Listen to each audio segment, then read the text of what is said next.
Hello বন্ধুরা, WhatsApp মৌতে সবাইকে স্বাগত। চলো আজ তোমাদেরকে সাথে নিয়ে ঘুরে আসি গৌড় মালদা। সকলে নিশ্চয়ই মালদার রামকেলির মেলার কথা শুনেছ। আজ যাচ্ছি সেই রামকেলিতে মহাপ্রভুর চরণ দর্শনে।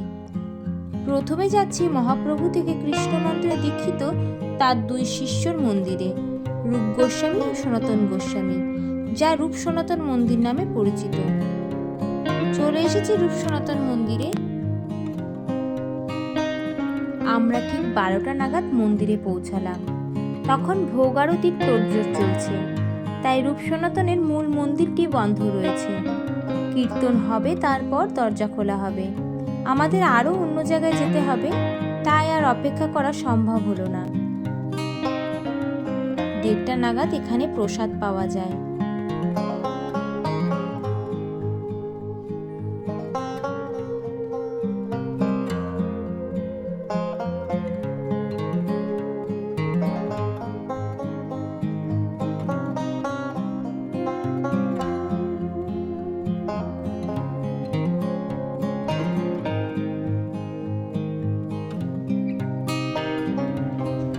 এই ছোট্ট গোপসোনাটাকে তোমরা নিশ্চয়ই আমার ভিডিওতে দেখেছো।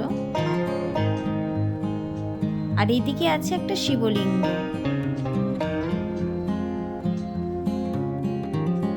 মন্দিরটি একবার পুরোটা ঘুরে আমরা বেরিয়ে পড়লাম গৌড় মালদার রামকেলিতে, যা গুপ্ত বৃন্দাবন নামেও পরিচিত।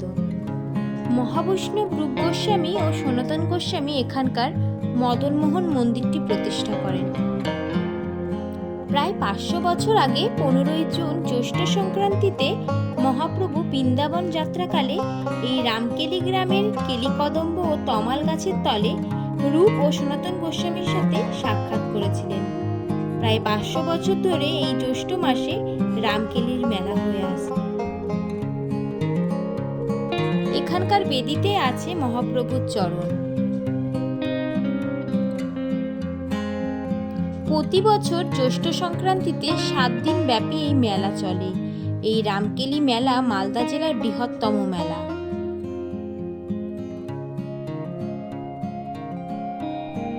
মন্দিরের পাশেই একটা বাড়িতে এই মন্দিরটি দেখে এত ভালো লাগলো, তাই ক্যামেরা বন্দি করে নিলাম।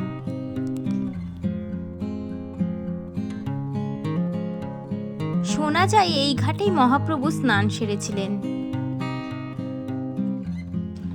এই সেই মদনমোহন মন্দির, যা রূপ ও সনাতন গোস্বামী দ্বারা নির্মিত।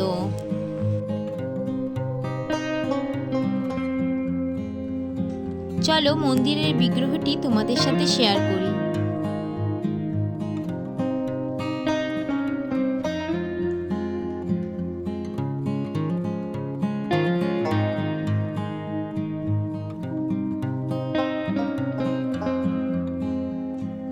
কি যে অপরূপ সুন্দর বিগ্রহগুলি, কি বলবো।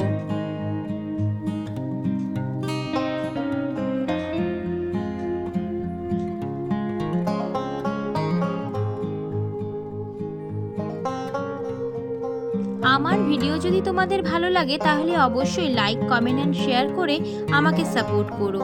দেখা হবে খুব শিগগির নেক্সট একটা ভিডিওতে। Thanks for watching.